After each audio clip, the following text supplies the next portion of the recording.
show.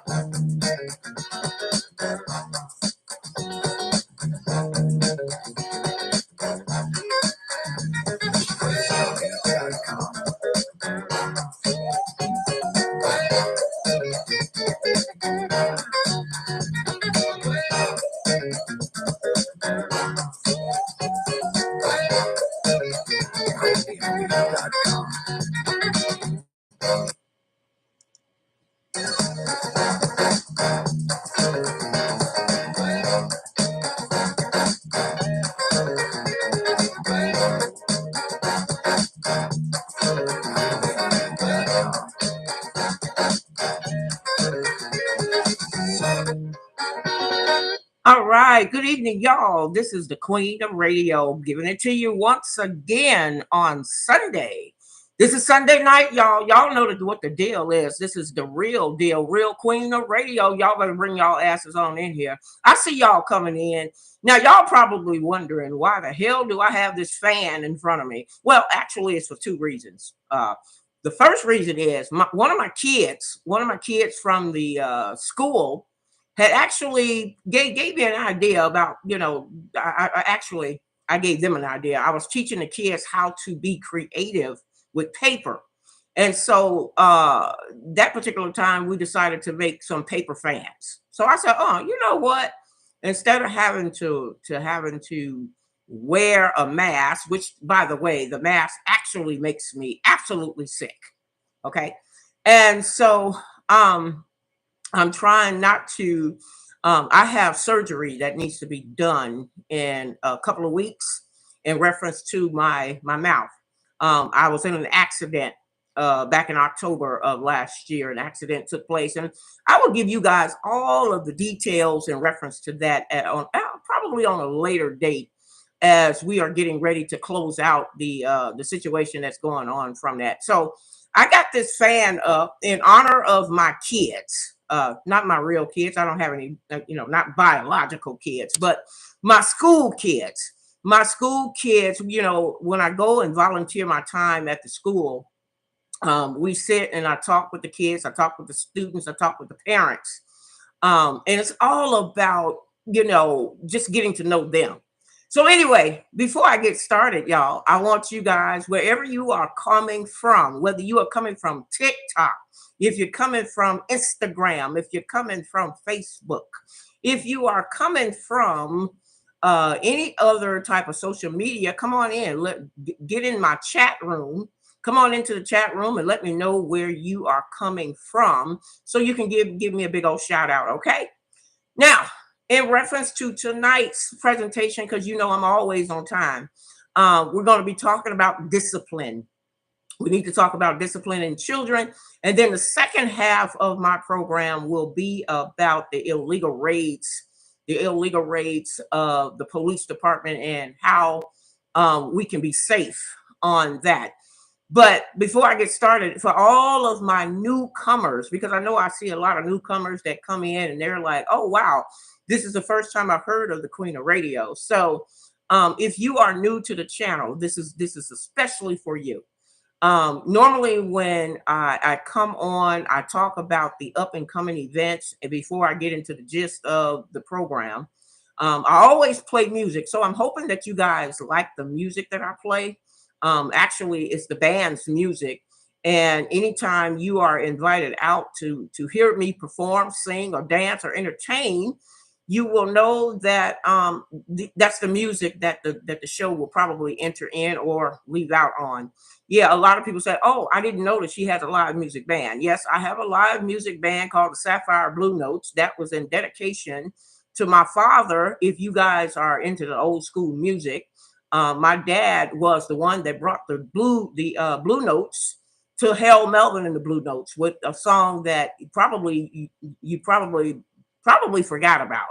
The name of the song was If You Don't Know Me By Now and Wake Up Everybody, No More Sleeping in Bed. Yeah, my daddy wrote all of those songs.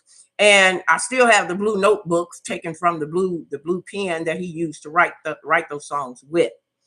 Now, so anybody that's interested in knowing more about my concerts or any type of upcoming concert dates, you got to go to that channel. where you'll get to see the band when we originally started in a basement, y'all. Yeah, well, we got to start somewhere. We started in a basement, and then we, matured and grew up and started hitting the stage, and now we are expected to be in Bermuda. We are going to be in Bermuda in September, for doing a show, and we also doing a cruise. I don't know I don't think the band is going to be a part of the cruise, but we are doing a show in Bermuda. So we are just all over the place, and then we got to get teamed up with all of our other things. Now, also, we got we got 5 brand new channels that's coming your way. We got a cooking channel that will be on Mondays. We have a beauty tip channel that will be on Wednesdays. We will have a money making channel that will also be on Wednesday. And we're gonna also be doing we're gonna be busting some asses around here with all of these so-called badass police departments that they want to sit up on their ass and say, oh, we're going to give them a raise. Oh, no, you're not, motherfuckers.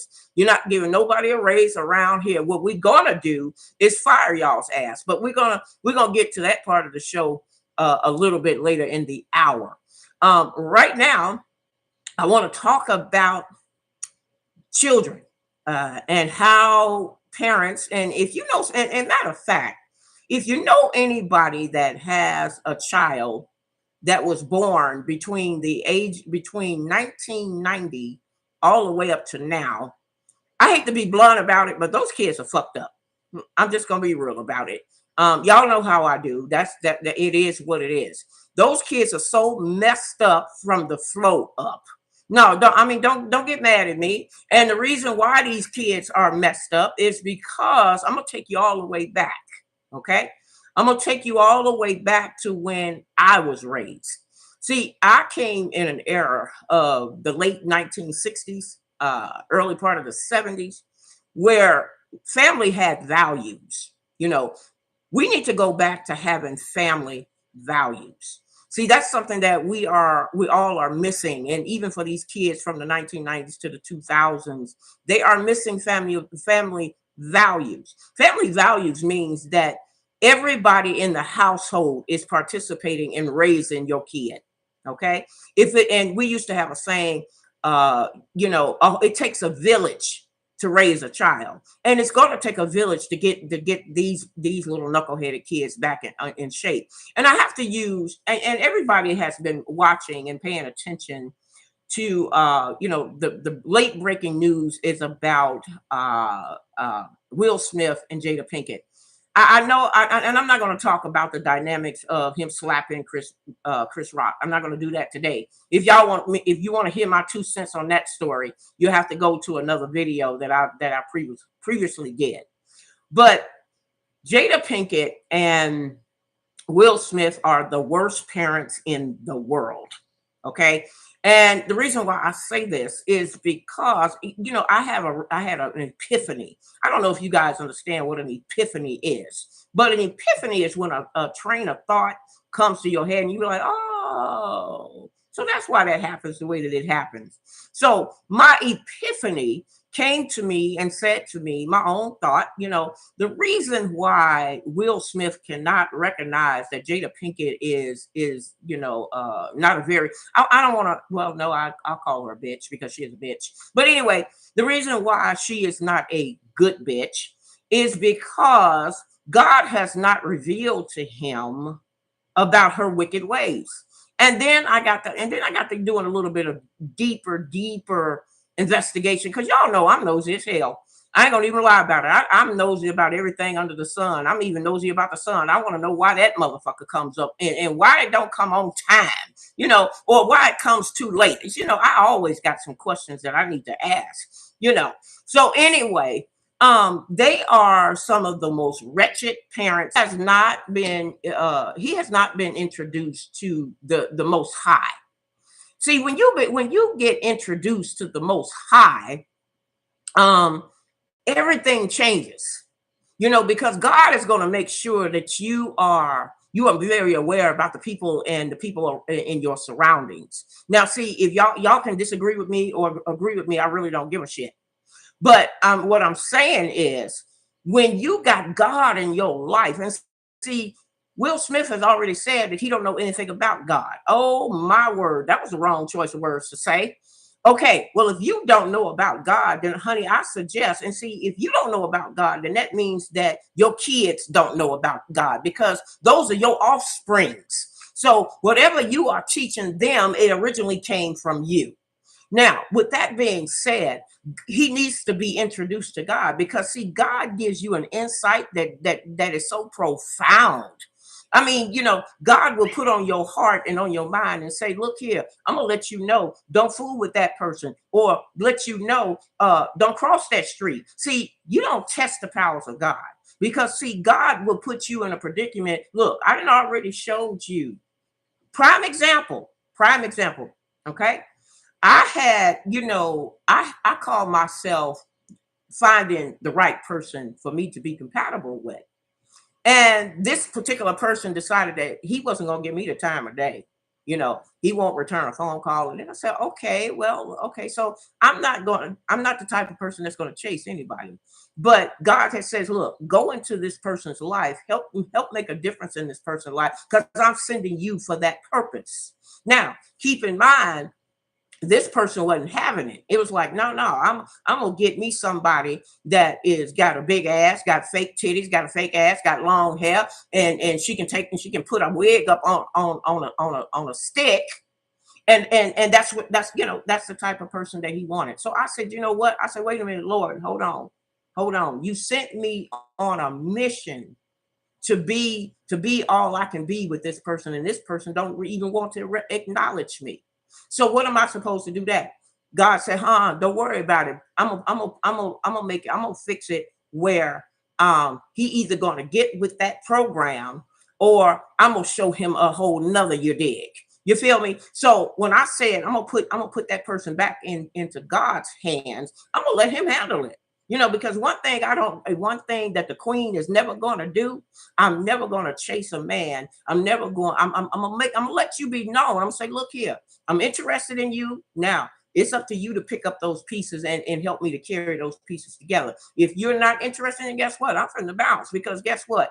God has showed me a whole lot of he done made my dessert very full. And I'm telling you folks, I've had more proposals by men. But see, you know what? I gotta decipher on which one is gonna be best for me, because I done made up in my mind, oh, the queen is gonna be married sometime this year. Oh, you can best believe that. Come hell or high water. By the time December come around, y'all gonna be like, see, Queen said she was gonna pick her king, and I'm gonna do that.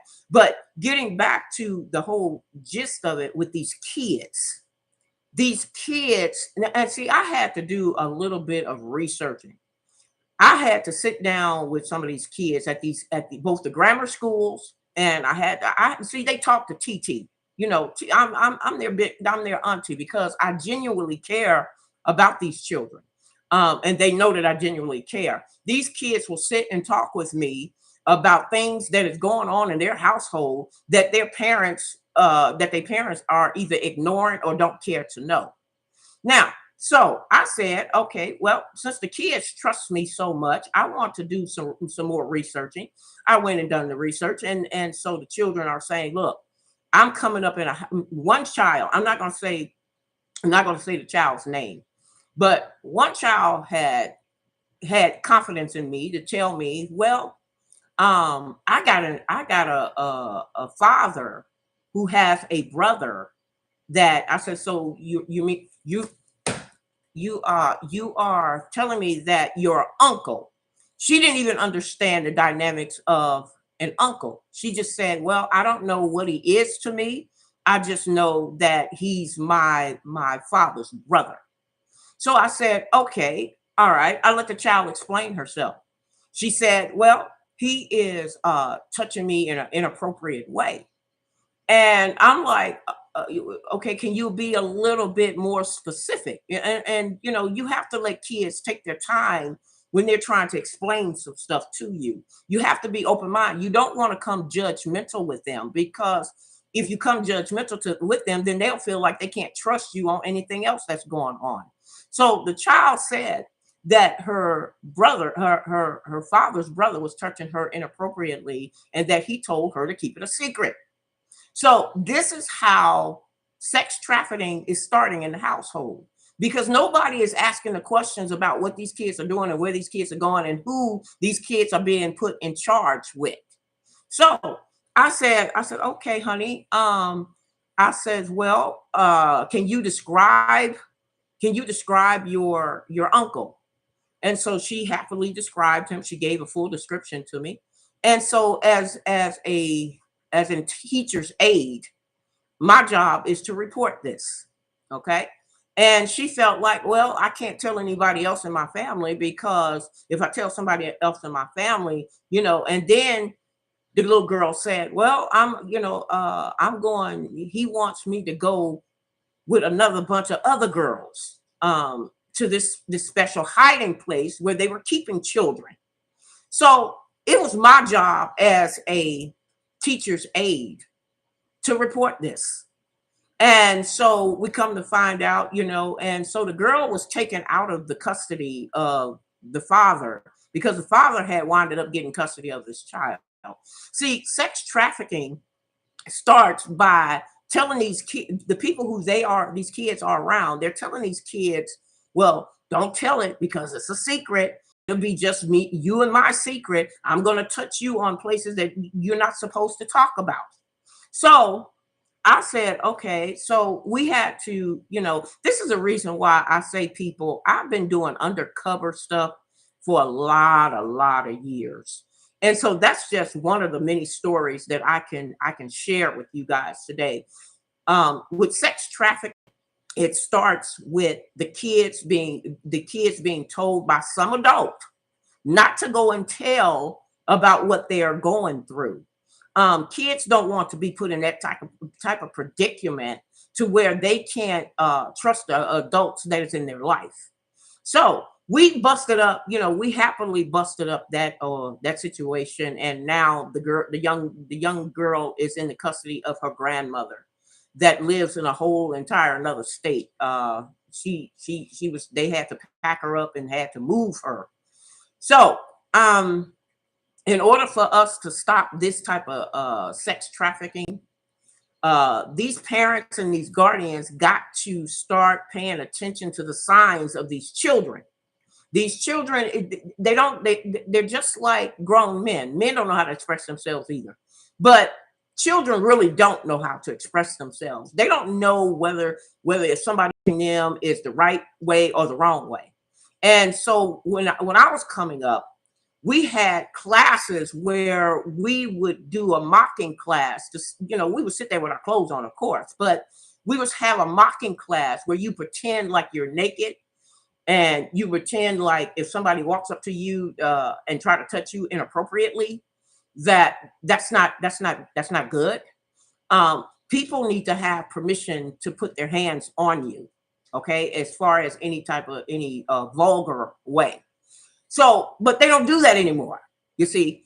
But I come from an era where everything was tested and shown and taught to me as a cop. Just like, I don't know, maybe you guys remember when we were children, we were taught not to talk to strangers. Do y'all remember that? Y'all remember when mama would say, look, I'm not going to be with you always. I don't need you going out here in these streets and jumping in any cars that fly by just because they say whatever. And not only that, when I was coming up, we had what we called a word code. Yeah, we had a word code. We had where if somebody was going to approach you as a child, we would say, okay, so what's the password before I get into this car? Y'all remember that? Well, we need to go back to embed that into these kids from 1992 all the way now. These kids don't know that this stuff is inappropriate. They don't know that it's inappropriate. We need to be able to share this. We need to sit down with these kids. And parents, another thing, y'all need to take time with these kids, okay? These kids are thinking that anybody that says hello to them means that they love them. That's not the definition of love. Love is according to the Bible, and I can only go by the Bible. And I can only go by what I and how I was raised. The Bible says that love is an act of kindness done to other people. You got to love yourself. And the definition of hate is when you first dislike you dislike your own self. So, and these kids have not been taught this. And all of these things, you should be learning this from your own household. But see, what's happening, these kids are sitting down talking to me, y'all. These kids are saying, you know what? I got a mama who don't give a rat's ass about me. You see, the mother and see, these parents is supposed to be the image. They supposed to be the mirror for these kids. These kids are going to grow up to be an adults. And if this is what you are practicing, you bring in strange men around these children, these men, and especially if it's not their daddy. Okay. And see, I have a big problem. I have a major, major problem with females who have these babies and don't want the father to be around. I don't give a damn if you don't think that the father is no damn good. It might be the case, but you do not keep your kids from away from their fathers. This is the reason why we're so damn divided today. You are keeping these kids and be like, oh, he ain't no good. Okay, well, if he wasn't no good, then why the hell did you sleep with him? Did you ever think of that? Because that child is going to ask that question. Okay, mama, you the one slept with him in order to produce me. So if you don't think my daddy is no good, then what that says for me? You see, kids are smarter than what we give them credit for. They see all of this. They're like, well, you got to stop. These females are being so damn negative. They're like, oh, well, you need to take care of me as well as your kids. No, sweetie, I don't have to take care of you. There are a lot of men. I mean, a lot of men that we don't give credit for. These men want to take care of these kids, but see, these mothers are saying, oh, no, I don't like you that well. Forget you. You're not going to come around my baby. Okay, but that's his child too. Okay. And as long as that man, and see, this is the thing. You want too damn much. These damn females, they want too damn much. They're like, oh, well, I'm gonna criticize you for downing the child, but I don't want you around the child either. But wait a minute, that's contradiction. Now, unless this man is a straight up sicko or psycho or of some sort, then you really got no reason to keep the child away from his kids. Okay. And this is the reason why. Now, here's the reason why. And see, kids are always looking at what their guardians or their parents are doing. See, they are mirroring you. Now, if you one fucked up ass individual, then guess what? Your kids are going to be fucked up too. Let's keep it real, y'all. Now these kids are, and then here's another thing. When I was coming up, we didn't have gangs. Gangs really didn't come into effect until maybe the 1980s. I think the 1980s, then gangs were really like, we had the Black Gangster Disciples and the Vice Lords in the city of Chicago, and it was a gang rivalry. And all of these gangs are coming from children that were considered as misfits. And I sat down with the gangs. I literally I went to their so-called gang leader. I sat down with him. I said, let me ask you something, bro. Because I'm not really afraid of nobody. I don't fear man. I fear God. And when I was a child, you feared two things. You feared your parents, for one. And then the second thing that you feared was God. Now, not necessarily in that order, but you fear them. So anyway, I sat down with the gangbangers. And I said, bro, why are you sitting up here killing each other? And why are you destroying your neighborhood? Don't you care, about the people that are you around? You sitting up here, what they doing? You see, back in the 1980s, what they called is a drive-by. Drive-by is when you are shooting at somebody in a car, trying to make a mark for somebody in that neighborhood for doing something that they didn't have no business doing in the first place. Now, that really didn't come into play until the 1980s. It really started to get real. See, because in the 1970s, we really didn't have that kind of flavor. Everybody in the neighborhood knew everybody. We all, if Mrs. Jones and the Miller family, the Evans family, the Silver family, the Robertsons and the Rileys, the Crandalls. We all were families in our neighborhood that took care of our neighborhood, from keeping our neighborhoods clean and keeping our neighborhood a breed of, misfits. So the misfits didn't come until after we all got grown and started to move out of what they call now is the hood. So we would sit up there and we would play games with our, mama used to tell us, don't go off that block and you better be in this house by the time the street lights come on. Y'all remember that? I mean, if you were brought up in the end part of the 1960s, early part of the 70s, you know what I'm talking about. We had a street light thing that we had to go by. Mama said, look, you better stay your butt on this block. And then it got to the point you had to stay on the porch, and we would stay on the porch all the way up into the midnight hour, as long as we were at home. Mama didn't have to worry about it. She said, look, you call your cousins, you call your friends over. Y'all can sit on the porch all night if you want to, but don't you get up off that porch. Porch was where we had to obey. And see, people like, oh, I'm not going to obey nobody. Well, guess what? We obeyed because guess what? It saved our life. And we didn't have a problem with obeying. See, obeying is the definition of obeying is doing what you're supposed to do right by the person who is instructing you.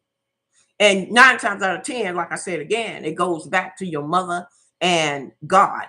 And see, right now, these kids who was born from the 1990s all the way up, they have not been introduced to God. And I say now, and because we got these so-called pastors and churches and all this other stuff. They're no longer teaching. They're no longer teaching what God is all about. They're teaching about how much money you can make. Like, okay, well, you got to put $50 in that collection plate if you want to get to heaven. Now, see, they didn't already planted this seed in these children's heads that in order to get to heaven, you got to pay your way to get there. No. And then you got the pastor driving around in a Testarossa, whatever the hell, them fancy German and BMW type cars. You're not teaching kids value. Okay, this is the reason why I say we have to come back to value. Now, another thing I want to introduce. Y'all see this? This is a belt. Okay, I'm gonna explain to you about. We need to bring back the belt. The belt in my house when I was a child, we had, okay, when you come into the house, when you came into the front door, you walked into the living room, and then you walked through the dining room. And right before you got into the kitchen, there was a hook on that kitchen knob with that belt hanging on that belt. Now, not only would mama whoop your ass, but then you got to deal with daddy when daddy came home. Because see, mama would say, okay, mama had her own little flavor. Mama said, I'm going to whoop your ass in good fashion. Meaning that she was going to put on her Sunday best to whoop your ass. That was a given. And after she got whooping your ass, you had to wait on another ass whooping. And here's another thing. If you went to somebody's house in the neighborhood, if you went to Mrs. Jones' house or Mrs. Johnson's house, and you went over there and you messing up them people's furniture, and you didn't sit your ass still, you don't go in somebody else's house messing up with their furniture and ripping and running in somebody else's house like you ain't got no damn sense. Mama, you would say, look here, you better go. If you go to Mrs. Johnson's house, you better sit your ass still. I bet not hear Miss Johnson bet not call me on the phone and tell me that you acting a fool. Now, because if I get a phone call that Miss Johnson tells me that you acting a damn fool, I'm gonna come down there with the belt and I'm gonna let Miss Johnson whoop your ass. You see, that's where we had discipline. We had discipline. You could not go to somebody else's house and tear up somebody's house. And another thing, mama raised us to do, you don't go to nobody else's house looking for something to eat. That's another thing you wasn't allowed to do. If you are hungry, you eat before you go. Okay? We ain't going to no unless unless it's a barbecue and you know that that's the purpose of you going to somebody else's house. If you know that it's a barbecue or a picnic or whatever, then that's different. But we don't never go to somebody else's house hungry. We don't do that. You make sure you eat before you go. Okay? I don't give a damn if you got to put bologna on peanut butter and jelly. You're going to eat that sandwich before you leave out this damn house. Okay? This was discipline.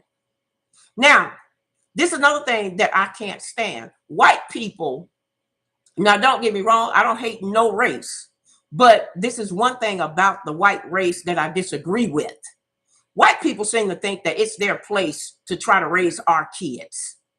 No, we do not need you to raise our kids. We'll raise our own kids because the way that a white person raised a child versus the way a black person raises a child is 200% different. Okay, mind you, white people believe, oh, little Jimmy, I'm going to put you in a timeout, hun. We're going to put you in a chair. We're going to put a dumb hat on your head, and we're going to put you in a timeout. But see, what has Jimmy learned from that? Not a damn thing. Now, mama, a black mother, and I'm talking about a real melanated black mother, it's going to tear your ass up. But see, here's the kicker part. She's going to say, this is going to hurt me more than it's going to hurt you. Well, in my mind, well, hell, if it's going to hurt me more than it's going to hurt you, then why don't you whip your own ass? Hey, shit, what the hell? But no, mama would say, okay, I'm going to whip your ass for you tearing that up or whatever, or who broke the lamp or whatever the case may be. You got your ass whipped. Okay, and she didn't hesitate, and then here come where they wanted to change the rules up.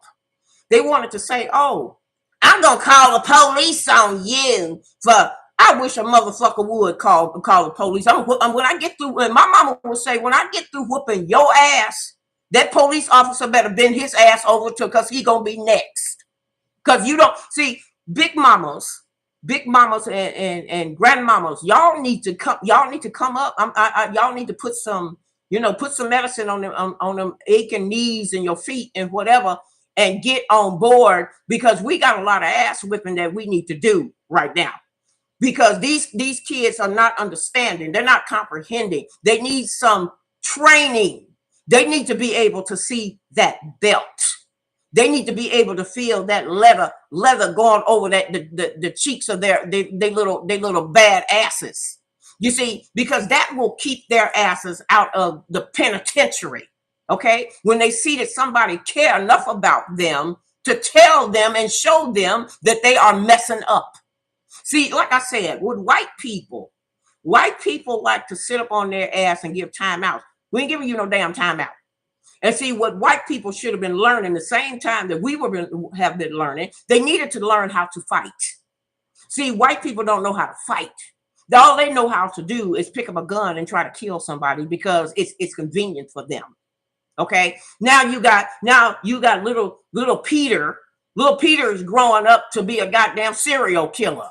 Look at Jeffrey Dahmer back in the 1980s, where this motherfucker was sitting up here cutting up people's bodies and storing it in the refrigerator like it's a piece of chicken. What the fuck was that all about? So you have these white people You have these white people with these fucked up ass ways. We don't want you putting your hands on our kids. Okay, we don't want you to disciplinary our kids. If we have a problem with any of our melanated children, then you send that melanated child back to the parent or somebody who care about that child. Okay, we don't want. See, that's the problem of the white race now. They want to intervene all up in our business, like they know what the hell to do. Now, see, and I said to this, I was at this school. I was at this middle, what they call middle school. See, that was another thing we didn't have when I was coming up. We didn't have no goddamn middle school. What the fuck is a middle school? Okay, when I was growing up, you had first grade through the eighth grade. It was grammar school. And then you immediately went to high school. We didn't have this middle grade shit. And then another thing, these kids are not giving these kids a graduation, a ceremony to say that they have achieved something in their life. What you fail to realize is kids from the age of 1 to 5, that is the prime age as to when a child is supposed to be learning some sense. By the time, if they ain't learned the basics after 5, oh, you got something on your hands. You got something on your hands, and I do mean on your hands. You know, I was at this, and I'm like, middle school. We didn't have no damn middle school. What the hell they come up with this damn middle school shit? Either you graduated from 8th grade, and then you automatically went to high school. Okay, because high school was your beginning, your beginning point of being an adolescent coming into a teenager. And we had, we had the graduation parties, we had the games, we had everything that kept us busy. And see, getting back to the games, oh yeah, I had to make that point. Games were children that was misfit that parents didn't take the time out to bother with. So they said, well, I'm gonna get my love off of the street. But see, there is no love on the streets. And this is what these kids were never taught. So when I sat down with the gangbangers, and yeah, I sat down with a lot of gangbangers. I'll tell you, I will I was like, boy, I will put this stick so far up the crack of your ass, you will be singing a cappella by the time I get through with this conversation. So the gangs never, they gave me mad respect because I did not fear them.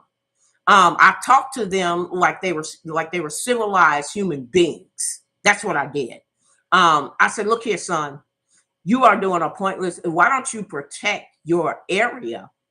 Learn to protect your area. And they were like, well, in the 70s and 80s, it was more of a survival thing than anything. It wasn't where they were interested in making money. And that's when the rap game started to take off with the Curtis Blow and the Grandmaster Flash and the Furious Five. And they had a story to tell. They had something that they wanted to share about the craziness that they were going through. Nowadays, it's all about the fame and the money and shaking your ass and this, that, and the third.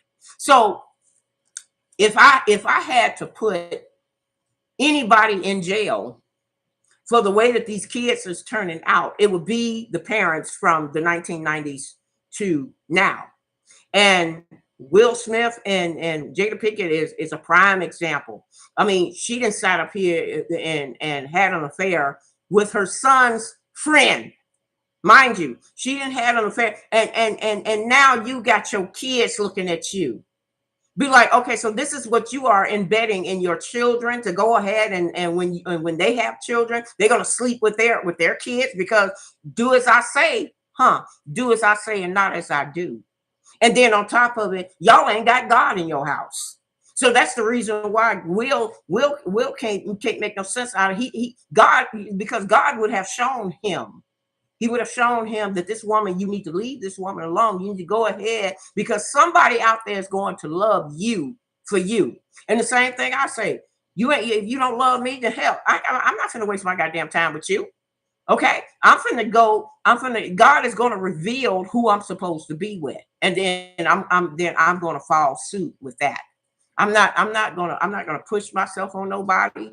I'm not gonna make somebody try to love me. You don't love me, then fuck you. It's your loss. It's not mine. Okay, I'm not gonna sit up here and kiss your ass and beg and plead with you. I'm finna move on because somebody out there is gonna be worthy of my time and my love. And see, love, and I say again, love is the act of kindness to more than, and you're not only you're not only loving yourself, but you're loving other people as well. See, if you can't love yourself, then how in the hell you gonna call yourself loving somebody else? But that's the problem. These kids from the 1990s and up, they wasn't taught this. They wasn't taught this. So I'm going, let me see that I am on point before I move on to the next part of my presentation today. Okay. All right. I've talked about that. I talked about that. And oh yeah, I forgot the church. The church is not helping because they are pretty much teaching that you're supposed to have money in order to go to church, in order to praise God. Why? Wait a minute. How you gonna go to church? And how you know, talking about tithes and offerings. Tithes and offerings is supposed to be given up to the Lord. The Lord ain't got no cash register up in heaven. What the hell you gonna do? You say, wait a minute, when you die, you better take your money with you because you're gonna need that tithes and offering by the time your ass get to heaven. What? Who the hell? Who the hell came up with that concept? That you got to have tithes and offering. Oh, you got to give 10%, my son. And then you have the pastor and the preacher walking around in a Mercedes Benz, and everybody in his congregation is poor as hell. They so goddamn poor that they have to cook their own soup from the damn soup kitchen. What type of shit is that? Be like, how in the hell you gonna be poor? How is your congregation gonna be poorer than your ass and you sitting up here in a Lamborghini? Something like I tell you, something in the milk ain't clean. And see, that's when I got to the point where I can't deal with churches. I'm gonna have to I'm gonna have to do a direct contact with God. Me and God gonna have to be on a first name basis. And I talked to God so much, he was like, "Oh Lord, Linda, what you want now?" You know, I'm not a stranger to God. I talk to him every day. Every day. Before I talk to any other human being, I got to talk and be like, "Hey, look here, let me holler at you for a minute, player." I talk to God the same way I talk to my best friend or my family or whatever. Be like, "What's up, player?" Be like, "Look here, let me holler at you for a minute because see, this ain't, for some strange reason, this ain't going right. Okay, this ain't making no sense to me. You're gonna have to we're gonna have to back this plan up." And you know, God, see, this is what, you know, God has a sense of humor. He has to have a sense of humor because he put stuff in your way. He's like, "Okay, go do this." Be like, "Okay, you want me to go do this, but I ain't got the tools to work with this. What the hell am I gonna do?" He said, "Don't worry about the tools. I give you the tools later. Just go handle this and handle this business right now." So who am I? My arms are too short to be boxing with God. I'm not gonna play that move because that man, I mean, you know, God has the power to strike your ass down at any given moment. It's all because of him and his goodness and his mercy and grace that the reason why we all are here now. And each one of y'all are able to sit and listen to me today. So, I've been preaching a little bit, haven't I? Oh, okay. Anyway, so this is my midpoint. This is my midpoint.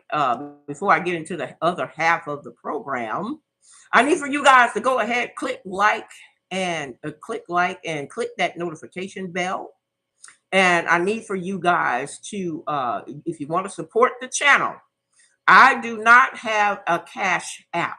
And the reason why I do not have a cash app is because I allow you to take 4% of my earnings. For them, look, if you're gonna screw me, you need to screw me with Vaseline, boo boo, all day. You know, that's how that works. It's called KY jelly. And as far as YouTube goes, I don't play that mess. I'm not, you know, YouTube is not a family member of mine. So if anybody is interested in donating, you're gonna have to do it either the old-fashioned way, or I can send you an invoice to support the channel. Okay. And you can send that, you can send it via mail at P.O. Box 421, Rockford, Illinois, zip code is 61105. Or you can email me. You can email me at you can email me at a touch of reality, the number 2 at gmail.com, or ATOR class 101 at gmail. And I will happily send you an invoice, and you can send whatever amount that you want to know. But I don't see, I'm a very private person. I do not like my business out there. I don't, everybody don't need to know that you're making a donation to the channel. I don't need everybody, oh well, look at so and so. So and so made a donation of X. Y. No, I don't do that, because I feel like my finances and my personal relationship with people is my business. And that's the way I'm going to keep it. And when somebody steps over that boundary, then I have to put you back in your place and say, no, I'm sorry, but I cannot discuss my finances with you. And I'm not going to advertise my finances on this channel, no kind of way. So if you are interested in donating to the channel, and you want to donate something to me, you can either do it by mail, or I can send you a link for it to go for an invoice through PayPal. I will not put that information up there for anybody to be able to tamper with it. So with that being said, also, we got a lot of shows coming your way. As a matter of fact, we got a lot of shows that we're going to be doing the bus of Kentucky. We still got a little bit of stuff to finish up with Grandmaster Jay, with his whole situation down there in Kentucky. I have made a promise. I've made a promise not only to him and the viewers, that I would, once I finish up that one case, in reference, well, no, 2 cases. Once I finish up with the 2 cases of trying to assist him in saving his ass, then I'm pretty much, it's a done deal for me. Because I got other things, and I got other people that wants to be, that needs my assistance for other things and other projects. So everybody that's been emailing me, yes, we are doing a show on the 10th. Oh, wait a minute, the 10th, wait a minute, the 7th, the 10th, the 14th, and the 21st will be all about Kentucky and busting the police and the sheriffs. But it will be on the Queen Bee's channel. I will do probably one more. I'll probably do one more on this channel, and then you guys are going to have to follow instructions on going to the other channel, because what's going to happen is I'm going to still have the Queen of Radio on Sunday nights, but I'm also going to be adding the Queen Bee. I'm going to be on the Queen Bee's channel right directly after I get off of this one, probably starting in another week or 2 weeks or so. So now I don't want people to say, oh, she did part 2 of the peekaboo with her and Sheba and Grandmaster Jay. Yeah, I did that. But, if you had been listening, you would have been on the right channel to begin with. So that's going to be on the Queen Bee's channel. And if you're not a subscriber on the Queen Bee channel, you have to do the same thing that you did on this channel. You have to click like and subscribe and hit that notification bell. Okay. Now, I don't see anybody wanting to come into the chat, so maybe I'll close off the chat. But anyway, now for the second part of my presentation this evening, and I'm going to be really, really quick, talking about the illegal raids that has been going on with these police officers and these sheriffs. Now, it has been, I mean, we all have seen about the Breonna Taylor case, where her home was invaded. And anybody that's interested in knowing more about that video that I did, it is definitely on the Square page, the Square board there. You're more than welcome to go back into the archives and listen to all the videos that I have previously done. But it's more than just Breonna at this point, because now these good old-fashioned white bastards that is calling themselves wearing a badge, they are probably the most hated. They are the most hated part of government that could ever be hated amongst human beings. They have gotten beside themselves. They have gotten beside themselves with stopping people just because you're black, stopping people because of a tail light, stopping people, and keep in mind, you folks, I don't give a damn where you live. I don't care whether you live in Timbuktu or on the side of the highway with a sun-kissed basket.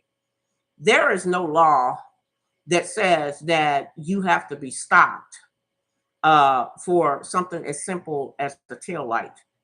Okay. That is so asinine to me.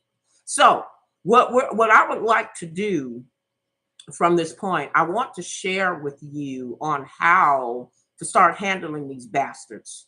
Because now not only are they raiding your car and you're black, but they're also raiding your home and you're black. Now, I'm not saying that, everybody can handle it their own special way. And like my personal incident, I'm going to be sharing with you how I had an encounter with the Winnebago County Sheriff Department in the state of Illinois. And I'm going to also share with you, I got one more month to go, or I got the finishing of this month, I should say. I got this month to go to finish up with one of the cases that is pending. And that's the reason why I'm holding this fan up also, because I have to have surgery done on my mouth due to the fact of what took place with me from October the 6th. Now, and yeah, I promise you. And they said, oh, yes, I do. I promise everybody that I would share that story. And I'm going to give y'all details. I'm going to let you know about the whole entire case. But right now, what I'm going to do is help everybody to prepare themselves for these invaders, these criminal acts of people, of cops doing what they think that they can do and what they can get away with. Okay. And I'm hoping that you guys are taking notes, because this is something I'm going to give y'all some jewels that maybe can help save your life. Okay. Not only with your home, but when you are driving in your car. Okay. Now we're going to talk about the car first, and then we'll move on to giving you some brownie points and some points on how to protect yourself in your home. When you are driving, and I'm going to keep, and I keep telling everybody, y'all need to sign up for prepaid legal. You need to sign up. It's not a matter of if, ladies and gentlemen, it's a matter of when. And if you don't want to sign up with me with it, then sign up with somebody who that's already been a part of it. I have been a part of prepaid legal since 2008. And I've also done private investigative work for the past 36 some years undercover. I've done that for a long period of time, and I know what I'm talking about. And I can only give you what has worked for me and what has worked for other people. Now, getting back, when you are driving in your car and you are a melanated person, okay, there are two numbers that you need to have on your dashboard. And I'm going to say this probably on every single solitary show or video that I do in reference to dealing with these white police officers, whether they are a sheriff or whether they are a local police department. It really doesn't matter, because the same thing is going to equate for the same amount of for the same reason. Now, when you are driving, you need to have your personal attorney. You need to have your personal attorney's phone name and phone number on your dashboard. Somewhere on that dashboard or that advisory, y'all know it's advisory right in front of you when you are sitting in your car. There's advisory that you need to take an index card and tape it to that advisory. You need to have your insurance company there. You need to have a copy of your insurance policy for your car to show that you have insurance on your vehicle. And then you also need to have the internal affairs number. Yes. Mind you, I said the internal affairs number, and I did not say supervisor. I didn't tell you to ask for a supervisor because the supervisor may be just as crooked as the damn cops that stopped you. So why in the hell would you ask for a supervisor? We don't ask for supervisors because supervisors is in that same boat with the person that stopped you. See, the only thing the supervisor is going to do is cover up the damages to protect his officers or her officers. They're not there. So you're not going to get any extra benefits from calling a supervisor. Okay. What you need to have is the internal affairs number. Now, what is the internal affairs? The internal affairs is the ultimate of stopping these bullshit ass officers in their place. When you tell that officer, sir, before you say anything else to me, okay, first of all, you need to be calm, cool, and collected when dealing with these assholes. Okay, be calm, cool, and collected. Let them know that you got the right one today, but you ain't got to get belligerent with them. You could just say, okay, Mr. Asshole. Okay, let me ask you some questions. Okay, first and foremost, before we can have a conversation, sir, I need to record this. And I try to tell everybody, you need to have a dashboard camera. Okay, you need to have a dashboard camera that goes directly where it's computerized. That doesn't cost a whole lot. It needs to be computerized to go directly to your computer when you get from under them. Okay, you become cool. And another thing, don't tell them that you are filming. Okay, don't tell them bastards that you are filming because you may get a cocky son of a bitch. They will rip it right off of your dashboard. And now what you got? See, you do not tell people about what you're holding. And if this is your ace card, you don't tell nobody about what. Oh, and by the way, Mr. Punk Officer, I got you on camera. Okay, all he's gonna do is be a wretched son of a bitch. And then he gonna take his nastiness or her nastiness to the next level. That's all you ain't doing nothing but aggravating them by telling them that you got a camera running. You don't tell them that you got a camera running. And if you are in a car with somebody else, you make sure that person have that camera running. Even if you got to pull it from your glove compartment, because these people are a straight up joke.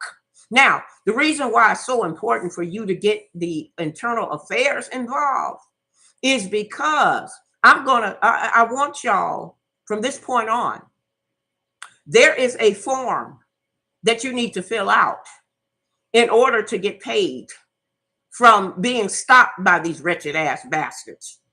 You can wipe their ass right completely out on being fired. So all that bullshit that we heard from the president of y'all's United States, because I don't believe in government. I never have. I probably never will. I'm not a firm believer of government. Never have, never will. You can't blame me for it. Okay. But my whole thing is I want them to stay in their lane while I stay in mine. See, I'm not going to come in your lane and tell you how to conduct your business, but I am going to tell my people how they can be safe on their journeys. Okay. Now, once you get what they call a internal affairs case number, that will be your receipt. Okay, that will be your receipt to go against their ass later.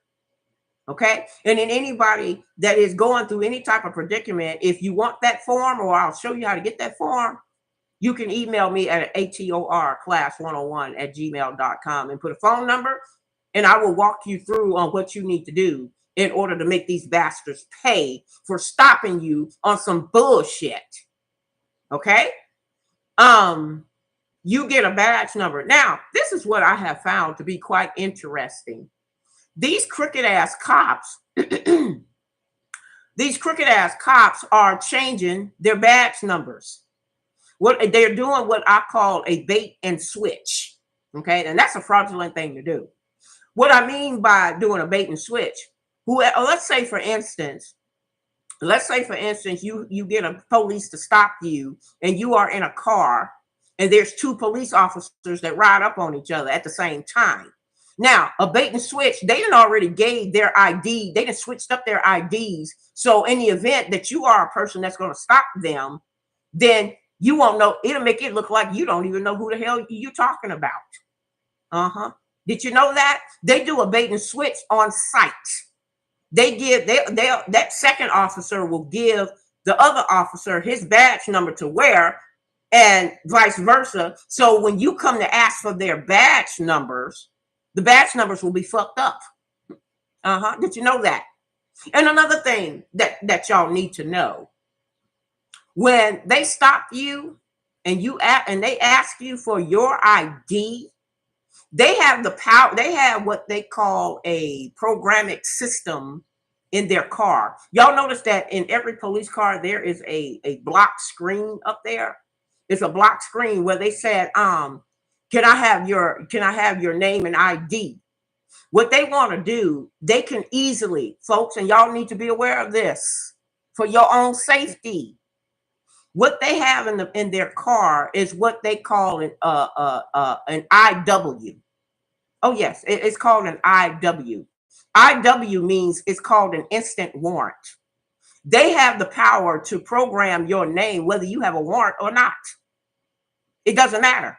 They have the power to put your name in place of an instant warrant. It's called an IW. Please remember that when you're traveling. Okay, this is the reason why you have to question them during their stop, but you got to do it in a way. You got to do it in a way where it's not condescending, where you're not going off on these bastards, because that's what they want you to do. They want you to have a reason for them to reach for their gun to do something that they ain't got no business doing anyway. Okay. And another thing, if they are carrying a gun, we have found out through statistics that the guns that they are carrying on their waist is not even registered.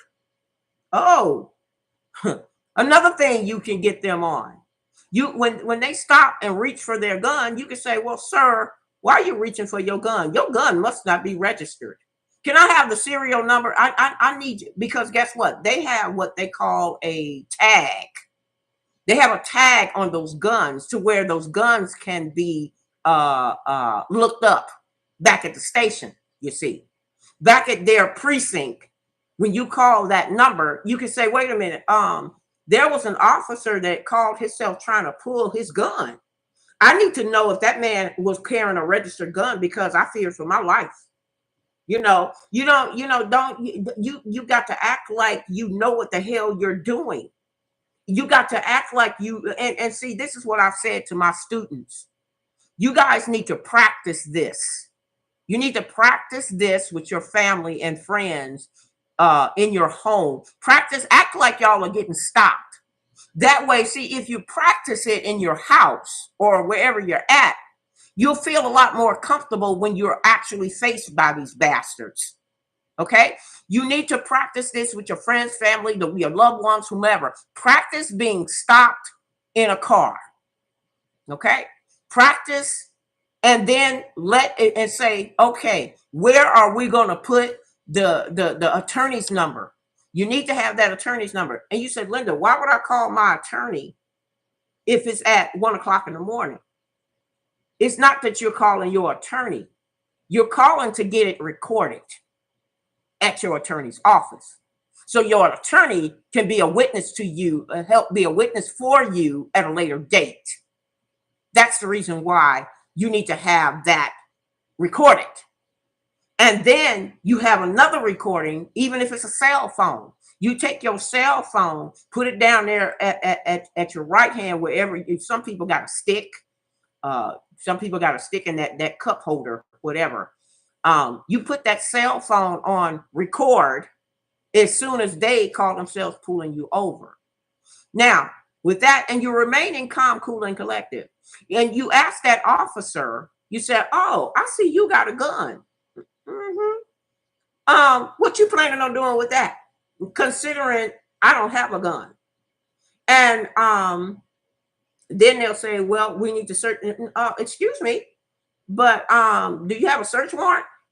And number two, not only do I need to ask if you got a search warrant, I need to ask, is your gun registered in the state of whatever state you're in?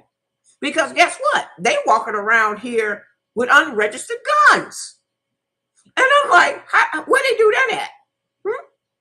But don't you know that gun could accidentally go off and hurt somebody? Well, not that they care, but you need to ask these questions. See, you got to have a list of questions that you need to ask these people.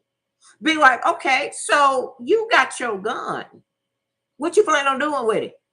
See, folks, it's all about attitude. It's all in how you handle their ass. Because if you're calm, cool, and collective, where they gonna go? And then you're gonna say, okay, you ask them, or you ask them for their credentials. You say, first of all, I don't have to give you my name because I understand that y'all have an IW system in your car. Okay, you have an IW system in your car where you can instantaneously make a warrant. Do you really think I'm going to be a boo-boo the fool to tell you what my name is? Matter of fact, this is how you handle that. They want you to get some ID of you. You know what you say? You say, well, I left my ID at my friend's house. Do you want to go to my friend's house and we can look through the paperwork and all this other stuff to help me to find my ID? You got to act. You got to look, folks. I'm giving y'all game here. Okay, this has worked for thousands and thousands of people before. So it's time for you guys to learn the lesson on dealing with these bastards. You got to be like, okay, no, because if I give you my name, then that means that you got an IW system in your car that I don't really want to be a part of. Okay, so for namesake, we're going to just say that my name is Jane Doe. Okay, Jane Doe. We're gonna be listed as a Jane Doe. And if you feel like going to my friend's apartment or my friend's house to find my ID, then you let me escort you there. And see, they're not gonna do that because you can't leave the scene of the crime or the scene of whatever that's going on. You can't leave there, and they know that. And you need to know that they cannot leave that spot. You got to be like, and you can even play crazy if you want to, because I played crazy a lot of days. I'll be like, I don't know who, look, matter of fact, you know what? I can't even remember my own damn name, not only try to remember yours. So I'm going to be like, okay, so my thing is, I'm going to say, sir, I need for you to give me your ID information, okay? I need for you to give me your ID information because I'm going to turn that into the internal affairs. Okay. That way they can assign me a number for this shit that you stopping me on this bullshit for, because and be like, okay, so why did you stop me? Excuse me. Why did you stop? And I'm going to tell you, this came from a real story, y'all. I was driving and my car ran out of gas. And I had to call, we call ourselves trying to call the tow truck. Instead of them calling the damn tow truck, they want to go ahead and call the goddamn state police. I'm like, what the fuck are you calling the state police for? Is that motherfucker gonna give me some gas? And then so this bastard, he finally showed up with a tow truck, towed me to the nearest gas station, and he just sat there and looked at me. He was like, do you realize we can't find you nowhere? And I'm like, okay, so what's your problem? They were like, we can't find you nowhere in our system. I said, first of all, sir, I don't even live in this state. Okay. So, and second of all, the state that I do live in, I'm okay with what I'm doing. Mm-hmm. And then so he was like, well, ma'am, I think you need to go back. He couldn't do nothing. He couldn't write me a ticket. He couldn't do shit with me. Because I was like, if I'm not in your system, then how the hell you call yourself trying to stop me? And second of all, I said, look here, sir. I said, Are you going to give me some gas? He was like, no, I wasn't called for me to get no gas, give you no gas. I said, then why the fuck are you following me? Okay. And then so he was like, well, I want to check to see if you are in our system. Okay, well, go ahead and check your system. Because I'm going to go ahead and get me a Slurpee. Okay, I'm going to get my gas. I'm going to get my Slurpee. And when you find out that I'm not in your motherfucking system, then you can go on your merry ass way. Oh, it threw him for a loop. He said, well, I'm just going to give you a notice. He said, I got to give you a notice for you to go back to the state that you came from to get back into the governmental system. No, why the hell would I want to do that? Why the hell would I want to go back into y'all system? Y'all system ain't proven to be no damn benefit for me. So I'm like, dude, move around. So I took advantage of that situation. I didn't have to fill out no additional paperwork. He didn't want me for anything else. So this is what I'm trying to tell and teach everybody. When you are stopped, it's all in how you handle it. It's all in the way you deal with it. You ain't got to be belligerent. You can just ask him like, what the hell are you stopping me for? And for what? Okay, so and then you ask them, okay, well, what is this detainment for? Are you detaining anybody? Are you detaining anybody in this car? You have to ask these questions. And then if they say, well, no, then I'm saying, then why are you wasting my time? Okay. If you don't have anything, then why are you wasting my time and yours too? Don't you have some criminals that you need to be chasing? Don't you have some some people that you need to give a ticket to for speeding? Don't you have something better to do? Don't you have a Dunkin' Donut that you need to sit your fat ass, lazy fat ass, greasy fat ass up somewhere? So, with that being said, I said, okay. He left me alone. And most of the time they leave me alone because I'm going to come correct on their ass and let them know I'm not afraid of you, motherfucker. I'm not afraid of you, but you're not going to put your motherfucking hands on me either. Okay, let's get that understood. Now, see, I'm not saying that everybody can do what I do. Because, see, I cuss a motherfucker out in a drop of a heartbeat without even thinking about it. That's the way I was raised. Okay, we can take that shit to the streets. Okay, I will get ghetto on your ass. I will go so ghetto on your ass, it will frighten me. So, now, don't get me wrong. I can be civilized. Don't get me wrong. I can be civilized as long as you are civilized with me. Okay, I can talk real proper. You know, I can get with the fancy words and the fancy lingo and the fancy language and this, that, and the third. But as soon as you step out of pocket with me, then guess what? I'm going to step out of pocket with you. Because I feel like you ain't no better than me. And first of all, you ain't got no authority to be talking to me anyway. Because guess what? And this is something that they don't like to hear. This is what the words that I'm about to tell you makes them cringe. They hate for you to tell them that they are public servants of yours. They are public servants. You are my bitch. So by you being my bitch, I think my bitch need to be corrected. Okay, now see, I can do that. Now you might not can do that, and I don't. Let me read the disclaimer. Don't do how I do if you're not comfortable with doing it.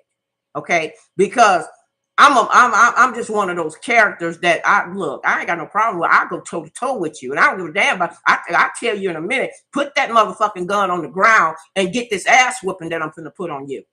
And you can call your supervisor to tell your supervisor that I'm finna whoop your ass. Yeah, that's what you can do, because I'm not afraid of you. And if you don't want, if a man don't want to feel like, if he feel like he don't want to touch a female, call your female officer so I can whoop her ass. Okay? Because somebody gonna get an ass whooping if y'all look at your asses out my face. See, I can do that. Y'all may not can do that. And I'm not advising anybody to do that if you're not comfortable with doing it. I'm just saying what the queen does. Okay? This is how I protect myself. So, with that being said, you need to have that information in your car at all times. You also need to have a camera. some type of camera, whether it's on your an extra cell phone. See, I keep an extra cell phone in my glove compartment where I can always record. Because I'll be like, this ain't the time nor the place, homie. This ain't the time nor the place. Now you better get on with the business at hand, because I'm not going to allow you to do an IW, not on me, not today. Okay, I'm not going to allow you to do that. So you better step, because I know what your computer system is capable of doing inside of your car. Okay, that's called an illegal raid. When you create some shit when ain't no shit took place, that's fraud. And so they're going to have a hard time. See, you don't need to explain it to the supervisor. See, the supervisor is going to sit up on his or her ass and change the paperwork before it can get done. But see, if you go directly to the source, which is the internal affairs. Oh, you got their ass against the wall. You got their ass against the wall, because you ain't supposed to know that. You ain't supposed to know that. But I'm here to tell you what has worked for me and thousands of other people and thousands of other students, that I train these people in order to learn how to deal with the bullshit on the streets. Because the streets is not your friend, and they're not going to take too kindly. You better know before you go. Now, here's another thing. Now that I have taught you about what to do in your car, now I need you to know how to do it inside of your home. Because now they are doing illegal raids, as you probably saw with Breonna Taylor, and other types of people, Black people who have gotten killed at the hands of police on some wrongful entries.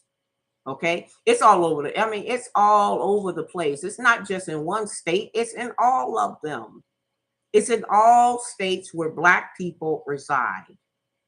So, how to protect yourself inside of your house? There is an inexpensive camera. There is an instant that you can also program on your phone. It doesn't really cost a whole lot. And it's also it's more like a security app. You need to find the security app if you're going to use it on your phone. Okay. But also, I advise you to get cameras to be put inside of your house, to be not only put on the inside of your house, but on the outside of your house.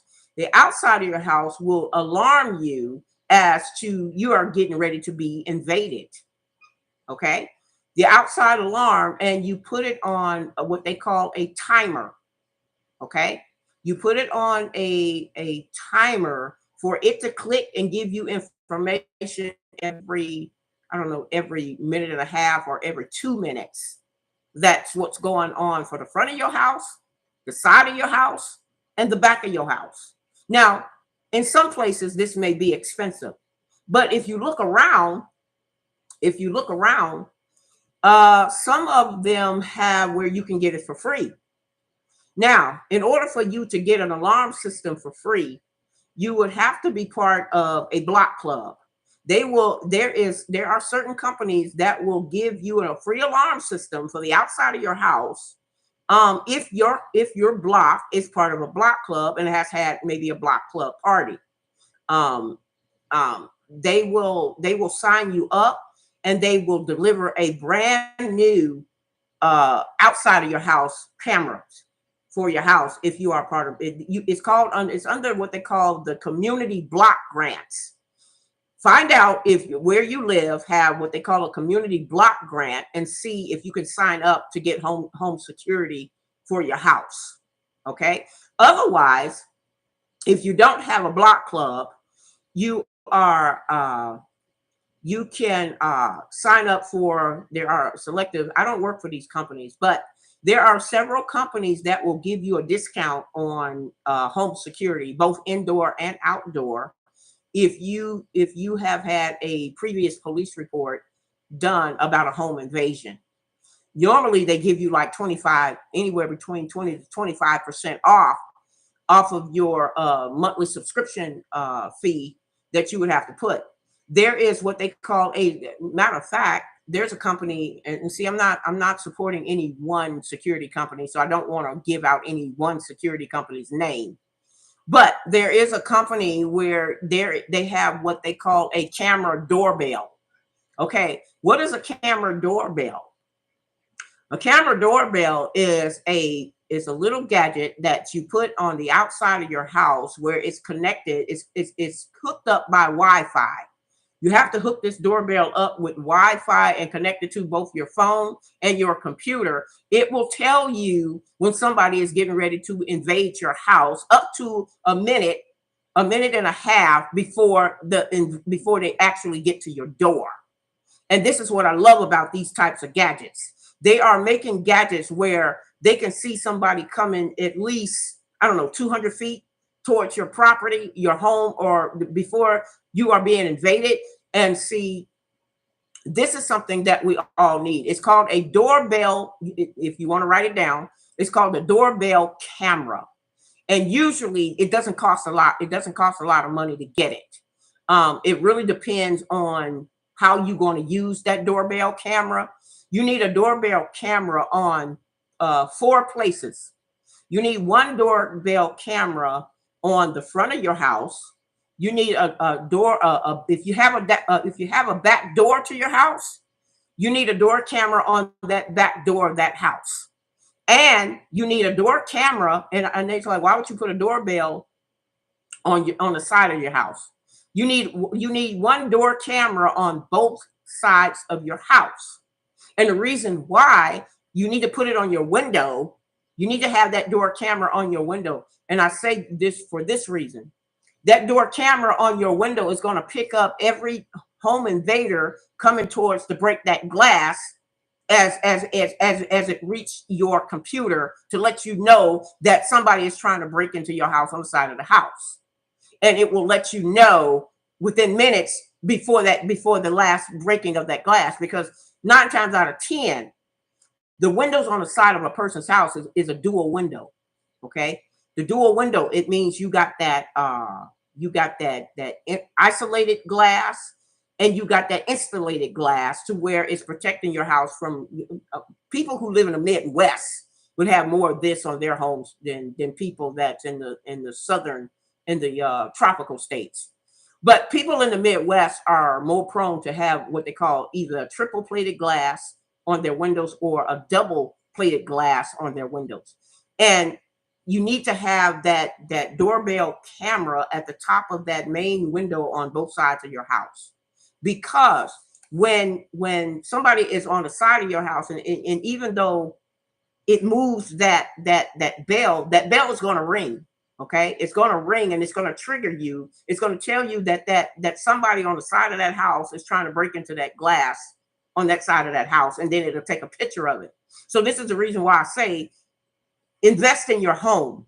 Okay, and I want people to start practicing, because officers like to invade. They've been doing too many raids, fraudulent raids. And 98% of the time it's at the wrong damn house. 98% of the time. How the hell you going to get 98% of being at the wrong damn house?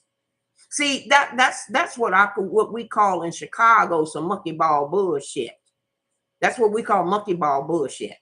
So with that being said, you got to have your house covered from back, front, top to bottom, and cover each and every door to your house. Now, here's how you can you and your family need to get, because see, intruders always come when your defenses is down. And when I say your defenses are down, they always want to come in the middle of the damn night. Mm-hmm. They want to come either in the middle of the damn night, or they want to come early in the morning when they know damn well that your ass is not up. So you need to practice with the people in your house on who's going to take the high part, who's going to take the low part, who's going to take the back and the front. And as soon as they hit that door, you don't give them an opportunity to get inside the house before they start blazing and finding a reason. You start shooting. at the entry of that door, and you make yourself prepared, because that's called invasion. Okay. That's an invasion to your property, and then they didn't announce themselves. See, there's all this bullshit. There's all this bullshit about these so-called cameras and body cams and all that other shit. Well, they have the power to change the information on the inside of the camera. So what damn good is the information on the inside of their body cams when they can change their shit when they get back to the station? All they got to do is unlatch it and then put it in a fresh one and say, oh, well, and then they have the power to edit it. So them goddamn cameras, body cams ain't no goddamn good, no way.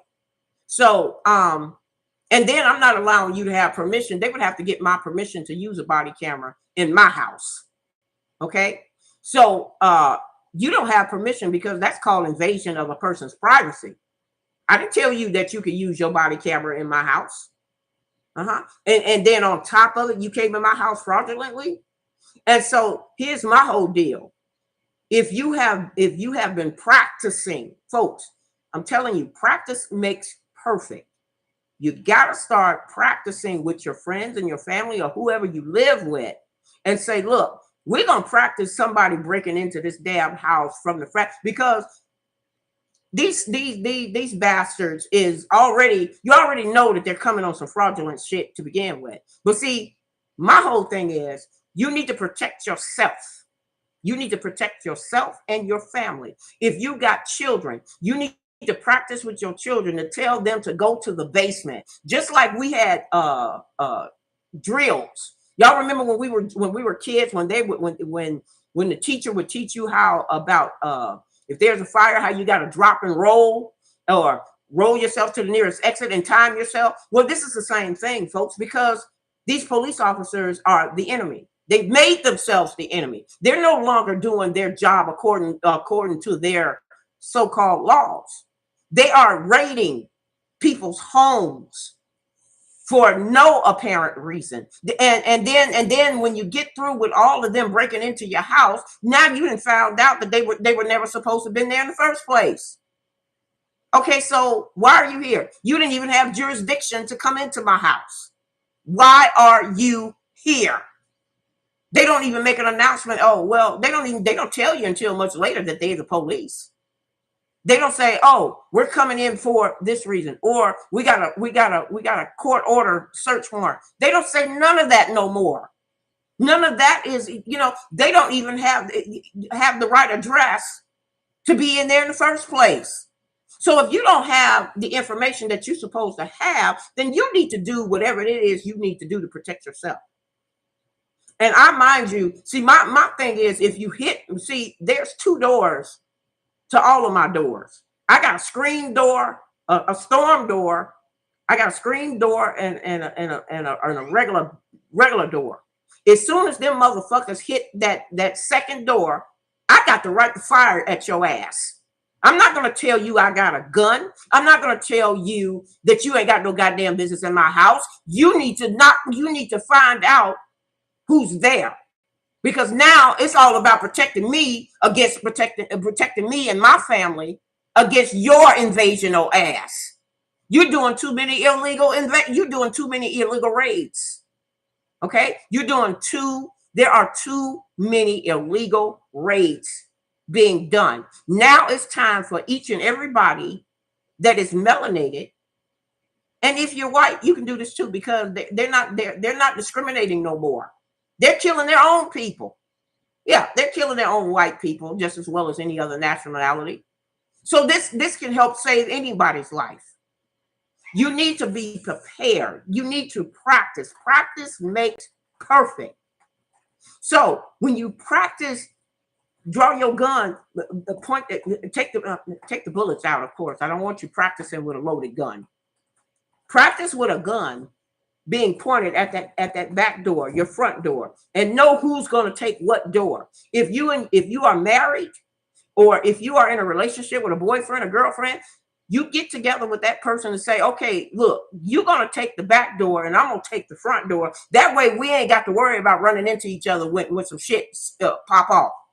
Okay, I'm gonna go to the back door. I'm gonna handle the back door. You handle the front door. Make that shit known before it happens. That way, y'all won't be scrambling. Make sure that you have a pair of shoes. Okay, make sure you have a pair of shoes that you can easily slip into at wherever you're sleeping at. If your bedroom is in the back side of that house, then that person who sleeps in that back side of that house need to handle that back door. If my bedroom is in the front of the house or somewhere near the middle of the house, then I'm going to be handling that front door. You go that way, I go this. Don't bump into me, cause see, I ain't trying to hurt your ass. Don't bump into me. You need to know this before you go. You need to know this and start planning, because these motherfuckers ain't playing with you. They already got the wrong house. Okay, they had the wrong house when they stepped to your house. Now they want to try to justify these raids that they're doing. They are raiding, well, especially black people. They're doing it more, they're still doing it to their own white people, but they're doing it in a high speed with black people. Black people are their target. And you need to know, if you got children, you need to know where your children's bedrooms are located. You need to know where your children is supposed to go and hide or get down on the floor. Because if any bullet starts to flying, you don't want to, it's just like a fire in the house. You don't want to get caught up in the traps of that. You make sure that your kids know. Oh, and another thing, white people trains their children how to use a gun.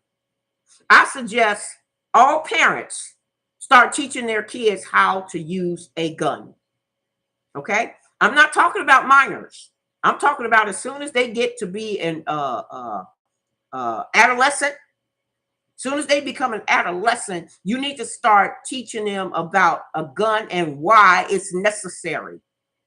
Okay, don't give them a gun. I'm not telling you to give them a gun, but I'm telling you that you need to train them on how to handle a gun properly and safely, because these motherfuckers is not playing. They are coming into these people's houses for no apparent reason. And then they want to justify, oh, we had the wrong house. Motherfucker, you knew that when you busted in the first goddamn place. You didn't just know that you was at the wrong house. You knew that when you first entered. So now, as soon as you hit that second door, as soon as you get past that storm door and you bust into that second door, I'm gonna commence the shooting. Okay, and I'm not gonna ask no guy. We'll ask the questions later, because I'm trying to protect me, because you ain't made no goddamn announcements as to why you're here in the first place. Okay, you what you gonna do? Get up inside somebody's house and then get to shooting and then say, oh, by the way, we're part of the police department. That's not how you do things. And since you don't want to be you don't want to do things right, then I suggest everybody to start practicing how to do a mock on somebody trying to break into your house. Do it for the back door, the front door, and both of your side windows. Because these bastards with these illegal raids, they're not playing, y'all. They're not playing. And do you think they care? Because once they get in and do whatever it is that they came there to do, it's too late.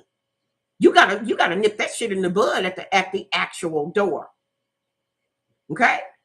I mean, I'm not telling nobody to go out and kill nobody on purpose. No, I would never say that to anybody. But when that comes to somebody coming invading your house and your space, you need to protect yourself at all costs. You need to have those cameras that's going to give you 2 minutes of a delay. And if you got a dog, oh, and here's another thing. If you have a dog in your house, I ain't trying to be funny, but the dog needs to be a militia dog. The difference between a militia dog and a police dog is only trained for certain areas. A military militia dog is trained about the sounds of a gun and how many guns is in that area through the sounds of the depths of their ears. And they will, if you and your dog is close. And see, that's another thing I'm going to do. I'm going to do a video on next coming in the upcoming weeks. How to get your dog to be a militia dog. Militia dog training. We're going to be starting that. We're going to do the promo video of that next week for anybody who has a pet in their house that want that dog to be more than just home security. It's a lot of it could be a lot of steps that you need to change. You got to, in order to change, you got to change the behavior of the dog. You got to change your behavior as to the way you look at it, because if you're going to use the dog for a home invasion, the dog needs to be on point as well. So I done said my spiel. I went over, but I went over because of what I did, not because of anybody. I want to say thank you for all of y'all coming in and sitting with the Queen. I hope that the information that I have shared with you this evening has been doable and you can learn and take it back to your friends and family. Please don't forget to click like and subscribe and hit the notification bell, and also sign yourself up for all of my other channels. Again, I always advise people to get prepaid legal. You need to have prepaid legal like it's water, like you need it, because it's not a matter of if, it's a matter of when. And they're not going to discriminate just because you think you are so secure in your area, because we all found out that is so far from the truth. So protect yourselves. And I have to say, protect yourselves from these illegal raids that is being done by these so-called police officers or sheriff office. They are doing illegal raids, ladies and gentlemen, and you need to be prepared. You need to be prepared to protect yourself and your family from any harm or danger, because they're not announcing who they are. They're just coming in, because somebody then told them in their whole life that they are immune from having criminal charges being applied to them. Somebody then told them wrong. So do what you need to do in order to protect you and yours. Now, I'm going to go over into the chat room. I really didn't think anybody was going to come in the chat room today, and that's okay. If you are sitting out there and you are listening in from Facebook, TikTok, Instagram, or any other social media, come on in and drop a note or drop a spell, say hello. I would love to hear from you. Love to know what you're thinking, what you're feeling. Did you learn anything from me today? I try to, every time I do a video, I want people to learn. I want them to carry something away that will be beneficial for them and theirs, because that's the way I show you my love for you. Doing an act of kindness of some sort. I try to show everybody. I try to be a teacher, an instructor, and a motivator for not only the children, but also for the adults. So we only got one person here. Oh, that's all right. I don't mind that, because I know that people are gonna come back and listen to the video on their own. You too, she says, keep the chat open, please. Glad to be here. And I'm glad that you're here, you two. And thank you for these precious jewels of information. And yes, I want you guys, if all possible, go and share this video. Sit down with your family with this video. Sit down with your friends. Sit down with your coworkers. Discuss to them with the information that I have shared with you today, because it might be able to save somebody's life. These so-called bad officers is not immune to not having criminal charges being brought against them. And I'm not all for hurting no one. Okay.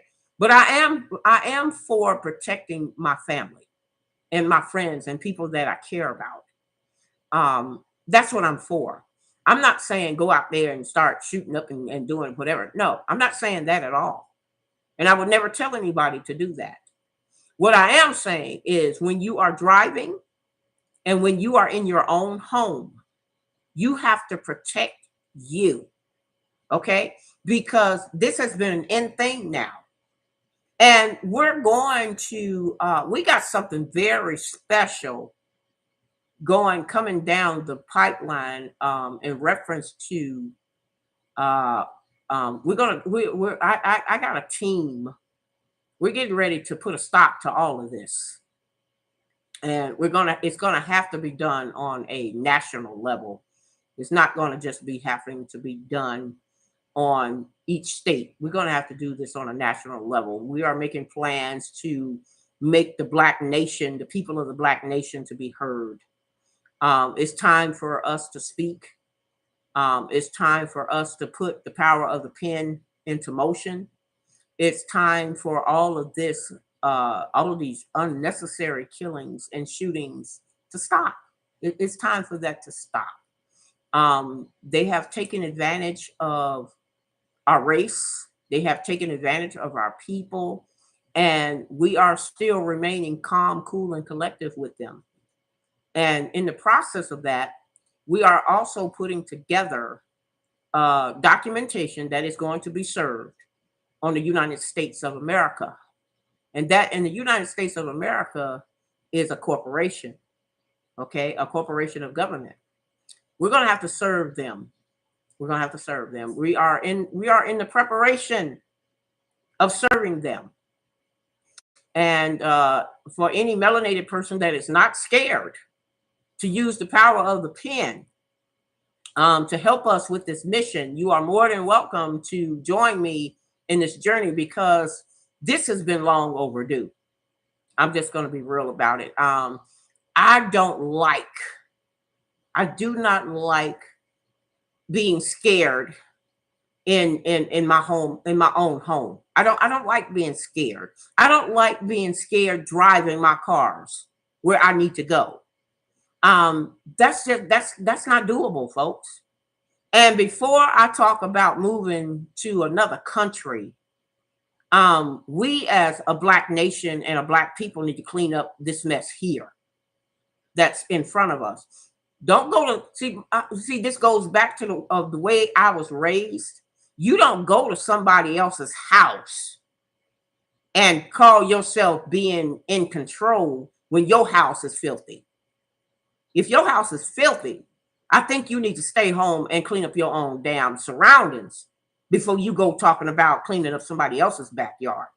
And as far as that whole Iranian whatever situation, I hate to be blunt about it, but those people over there need to learn how to fight. And they need to learn how to fight for their own selves before asking for help. Not to say that the United States can't help them, but they need to learn how to fight for themselves before asking for help from any other place. Because what you're doing right now, you're just being punked. What's the matter with you with getting up off of yourselves and fighting back? Why can't y'all fight back first? And then if all the other countries see that you are fighting back, then you ask for help.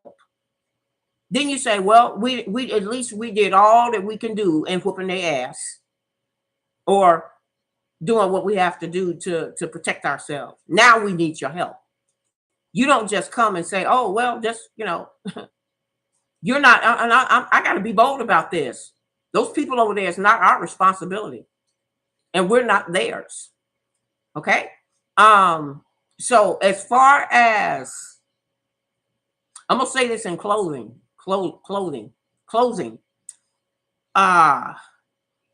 we have to protect ourselves, folks. All right, because we got the enemy right here, and the enemy is dressing up in a police uniform, thinking that they are immune to the laws that they have set for themselves, because you sure didn't set no law for me. I don't have to like your laws and your rules, because as soon as you come with me with your rules, I'm gonna tell you what you can do with them rules. I'm okay, because I wasn't there when you wrote the rules up in the first place. I wasn't there, so it doesn't apply to me personally. And there are a lot of other people who feel the same way. And see, we're not gonna get all into the gist of that, but like I said again, I'm looking for people who are not afraid to step up and challenge their authority with the power of the pen. Okay. If you're not afraid to help me to challenge these people and help to stop all of these unnecessary killings and all of these unnecessary fake charges that is being applied to our people, then I need to hear from you. Other than that, you know, you can drop me a line at atorclass101@gmail.com. And I say again, everybody needs to be signed up for prepaid legal. You need to have that shield every time you step out your house. You need to have that confidence to face these bastards and say, look, we're not taking this shit no more. You're not going to stop a person just for a goddamn tail light. Okay? Because a tail light can be fixed. And then on top of it, a tail light is nothing that, is worth going to jail for or nobody losing their life over either. And then all of these illegal raids, they're writing it down as a drug bust. So they'll have a reason to come into your house. But okay, well, where's your proof that you're at the right house, first and foremost? And who sent you here? So you got to be ready at all points. All right. I'm coming up on the 2 hours. I don't want to be keeping y'all any longer. And YouTube said, did I get, wait a minute, she said, do I get a pan of ribs being the one, wait a minute, being the only one? Okay, YouTube, you know what? If you email me, I tell you what I'm going to do for you. If you email me at atorclass101, give me your email address. And whenever you said, I believe they're in South Carolina. She wants to taste the $5,000 ribs that I won. That's the reason for that question, y'all.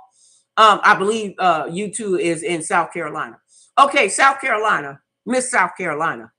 I tell you what you do. You email me, and when I come to your town, you better be the first one ready to get your ribs. Okay. I'll make you that promise, and you better allow me to take over your kitchen, because that's the only way I'm gonna do the ribs now. You gotta allow me to take over your kitchen. You can't be selfish with the kitchen. So I should have known I shouldn't have promised her that, but I'm gonna promise her that because she YouTube, she always come and she's faithful when she do come, and I do see her. The same way with Violet, Sweet Violet. I have another one that's a regular. Sweet Violet normally comes in as well, and then there's Miss Deborah. So I know my regulars, okay. When they come in, I always acknowledge them because they are the ones that keep me going. They keep me happy. They keep me on point sometimes when I need to need some help with something. So they always bring a smile to my face. So you bring a smile to my face every time I see you. But I'm gonna make sure you get your ribs. Okay. Do you want beef ribs or pork ribs? Or it doesn't matter? Oh, I think I started something. Now everybody gonna come in my chat room and want me to fix ribs. Well, I don't mind doing that. If you invite me to your state, I will be more than glad to cook for you. Whether it's South Carolina or California. If I'm down there in that part of the neck of the woods, as they used to say, the old timers used to say, if I'm there in the neck of the woods, then holla at your girl. Holla at your girl, because I love people. I love meeting. I love being around everyone. But yes, she's the only person in the chat room this evening. But I don't know, everybody always come back, so I don't worry about it. So I'll keep the chat room open. I'm gonna keep the chat room open. But upcoming shows, I'm getting out of here in the next 10 minutes, y'all. If you are in the trenches and you want to come into the chat room before I get ready to get out of here, please do. If you have any questions, comments, or concerns, if there's something that you didn't understand that I talked about this evening, please come in and let me know so I can go ahead and address it. Also, the description board, the comment board, please leave some comments down there. Those pages, y'all be leaving them pages so naked. Them poor you could hear whistling. You can hear whistling. So just drop a note, say, hey, I'm from XYZ country or whatever. And I got this fan for the ones that came late. I got this fan because I was helping the children to make paper fans. And so I came up with the idea. I didn't really feel like wearing the mask because I got dental surgery that I have to do sometime this month. So I didn't want my mouth to be on the camera and y'all just have to see the top of my head. Um, so when I get that done, I will be more than happy to take down the fan and everything on the video. Okay. With that being said, I don't see anybody else coming in. So you two, yes, I will be more than happy to give you some ribs, girl. Just know I'm taking over the kitchen when I get there. Don't get mad when I take over the kitchen. Because that's what I do. When people invite me to their house, I always say, y'all just got to move the hell out the way. Just move the hell out the way. I might even make a sweet potato pie or a pound cake. Ain't no damn telling with me. I get bored like that. But anyway, again, last call. No, going once, going twice. All right. Well, I'm going to get out of here because I'm coming up on my time. My time is basically up right now. And I got to pull up my music for my exit music. And I will see you guys again on Thursday night for, wait a minute. I'll be seeing everybody on Thursday night. Be here, be square. And we will also be here with some more videos about Kentucky bus and information. Oh, I got so much information. I got so many receipts. Oh, Lord, have mercy. I got so many receipts that I got to share with y'all in reference to the Kentucky and how it's tied into Grandmaster Jay and his problem and his cases. And I got some information about my own case that is also pending. So, but you gotta check, you gotta hang with me, y'all. Y'all gotta hang with me because I got the jewels, and y'all know I'm good about dropping those jewels. So I'm gonna say I bid you all peace, love, and double deuces. And I'm just gonna say I'm out. Here's the exit.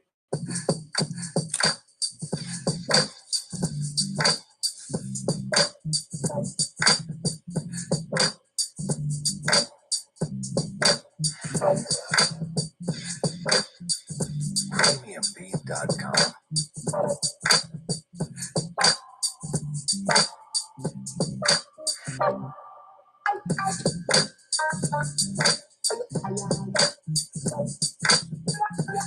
Premiumbeat.com. Premiumbeat.com.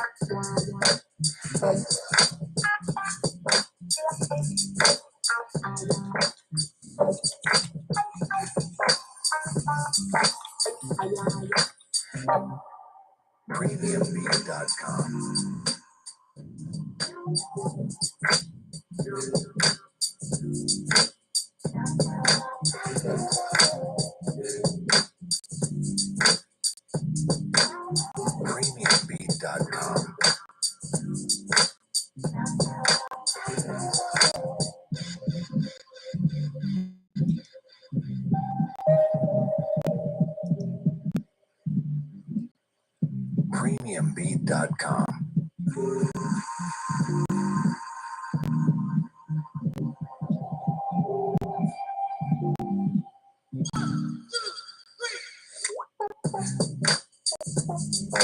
Premiumbeat.com.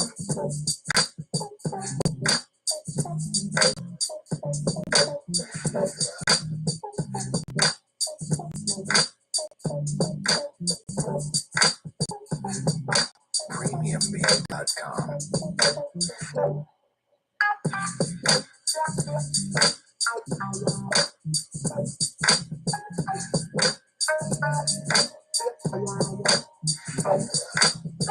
Premiumbeat.com.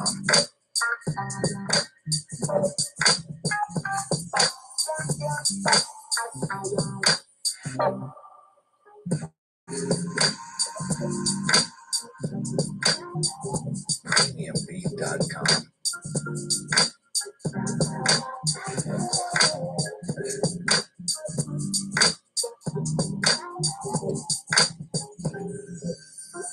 Premiumbeat.com.